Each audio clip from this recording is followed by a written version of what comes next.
Hi,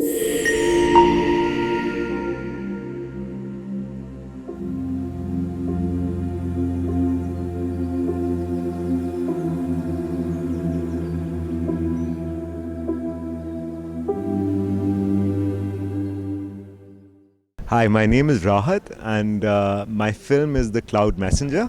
So it is based off a story which is around 4,500 years old, and by this maestro storyteller from India. His name is Kalidas. It is very loosely based on that, and it's a reinterpretation in the contemporary times. It's a love story that was set in that era, when he wrote it, and it was between two yakshas. Those are demigods, and the male yaksha is banished. That's the premise of the story. In the beginning of the story, you realize that he's banished into Middle India, and he looks at a cloud and sends a message via a cloud to his lover, who is living in the mountains, still in the kingdom, basically, where he was banished from.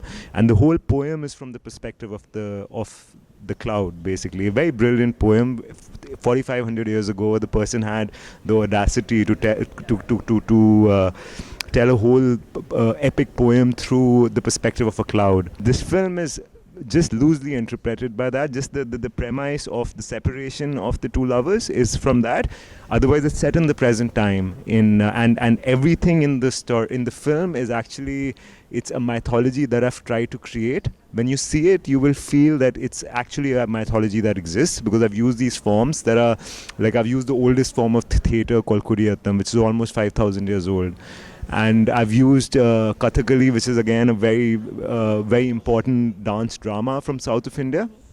So I've worked with these performers, and we've created a language for the film, and we created songs for the film, and we translated it in the language of Malayalam and Sanskrit, which is the ancient languages. And then we did workshops over 2 years and created gestures. So when you're seeing the story, it's a very contemporary story about two people living in a British boarding school, that too, which is so present, and it's juxtaposed with the storytellers from the past. So the whole idea was to make something that is not didactic, and which is very genuine in terms of storytelling. So because I was trying to make an Indian epic, an Indian mythology, using the rules and grammar of Indian mythology, and I figured that the best exponents of that form is actually in the forms themselves, in these performance forms, because they're being performed for millennia, for thousands of years, and they carry the sacred thread forward of how the legends were told then to now. So I thought, why not learn from that, put that in the grammar of the montage, as in you will relate to it, because it is about two lovers. It's about two coming of age story of two lovers who are 18 to 17 years old in a boarding school, in a very regular setup, but the storytelling is very complex. So Kalidas is a very famous and a very he's like a legendary writer, and again from many millenniums ago, so he's a very well-known dramatist and poet from India. So his poems have been interpreted before in different, but this particular poem has been made into into operas, into dance performances. I don't remember if it's made into a film. This is the first interpretation of it as a film,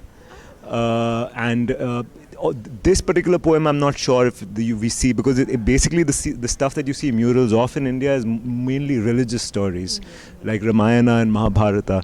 This is fiction. This is a poem, so it's not religious. It is not a religious epic like the Mahabharata or the Ramayana. I filmed this in my own boarding school. I studied there for 10 years. That was your boarding school? Yeah, so it's my school. I studied there for 10 years.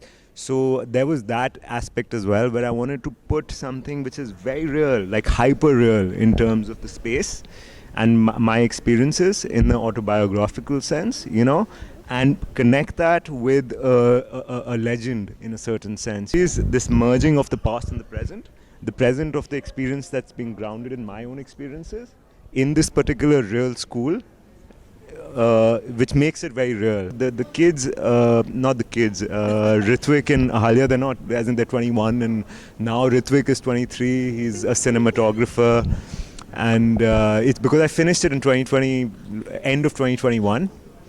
And because of COVID and all of that, it's taken time for it to, and it's traveled all over the world right now in many festivals. So, but I'm very grateful that it's now playing here in the Los Angeles Asian Pacific Film Festival, because I was an AWC fellow in 2014, and the film that I made then with AWC was nominated for a student Oscar. So, so it's a good circling back to them, and they are actually present. This is the North American premiere, so I'm very excited about that. Absolutely, as in the sense that like just writing the film was that access of memory, because I knew every location, like even like the names of the scenes. Like when you read the script, like people were like, "What is Barn Hall? What is?" Because I wrote it with the name of the location in the school, because they were just like imprints in my mind, and I knew like, okay, this is called, the assembly hall is called this, the Barn Hall. This field is called this field, and you know everything has a name, because it's a British boarding school, and it's like it's in that style, and so it was very it made it very easy for me actually to film, because even if it was very difficult to shoot, because we were shooting in a live school, like the school was going on. So there were moments where we would get kids, like the real kids from the school, because the school was very, very supportive in making the film. So on days we would be shooting with 500 or 600 people in one go, and we would get the kids for like 20 minutes, because it's a live school, you know, they're not actors, and then to discipline them, and a lot of the times, because of the time issue, there would be a moment where we would know that the shot that's written cannot be shot. But because I knew the school so well, I would immediately change the shot into something else. So it gave me the flexibility of reinventing every moment. A lot of the times actually, because a lot of the times the scene was written a certain way, but I could not get, because of the complexity of the number of people, the time aspect. We were shooting monsoon, but we were shooting monsoon in September, when there's not even a single cloud. So we had to like wait for a moment where the sun would be covered by one piece of cloud, or we use these smoke machines to create mist, you know, and within that chaos you have like 1 minute to get a shot. It's very, very like it was very difficult, very, very difficult. And if you maintain your calm. I did not maintain my calm, because I was constantly controlling so many aspects. I've done the production design, I've shot the film along with another really amazing cinematographer, but there's many aspects of the film that I was doing which gave me flexibility, because I could reinvent every moment, and I did not have to have a discussion with somebody. You know, I could just change things based on the calculations in my mind. And but the kids were very, very supportive, very difficult, but very, very supportive as well. The costuming, actually, the forms. So one is of the ancient characters. There's a friend of mine who's a very big costume designer in Bollywood. So she's helped with certain costumes, and the others are actually from the forms themselves.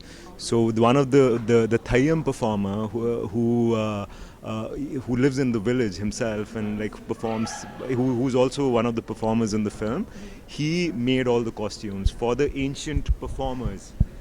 And for the characters like ancient Jaivardhana and Tarini, who are the yakshas, it was a friend of mine who did the costuming. The students in the school is what they actually wear, that's the real costumes. So as in, I was initially worried, but after I traveled with it to BFI London, and it was packed, like all the screenings were completely packed. Not a single person walked out. As in, it was just seeing the film with different audiences over the world, like in London, in the Netherlands, in Rotterdam, in Singapore.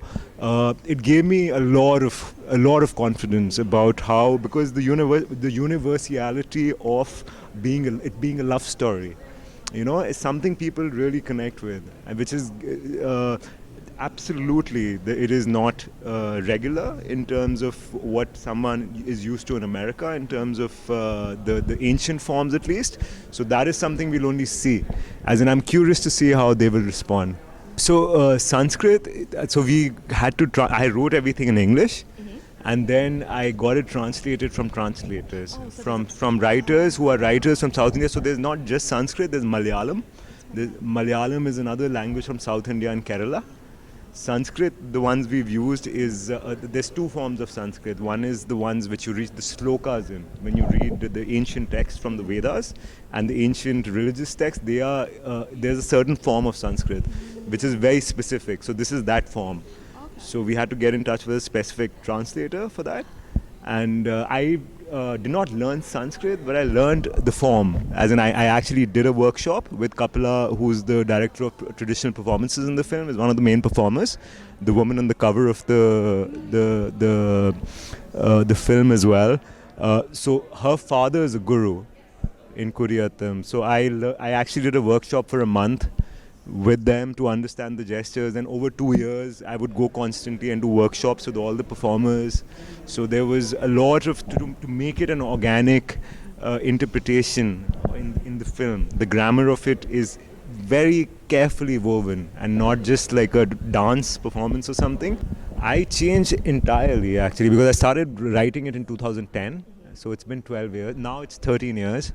Yeah, so it's been 13 years. So I came here to develop it further because I felt I wasn't ready. I went back in 2015 to shoot it. I did not manage. And then I came back here, developed it more. And in 2018 is when I actually, like 2017-18 is when it actually started becoming a real thing. And 2019 is when I shot it. So much time is and lot of relationships, lot of people, and my transformations within that journey. I got married while I was editing the film. Like my wife had come down from LA and COVID had happened. I had my baby while I was editing the film. I've had my second baby 15 days ago, and this film is still coming out. So I've had 2 babies in the process of making this film, and I'm just still waiting for it to release globally, so that I can move on. To go with an open mind and an open heart. It's not a Hollywood film, but it is neither a Bollywood film. It's not an art house film like you experience it. So it is something which you would have never seen before. So go with an open mind and be ready to be blown away by it.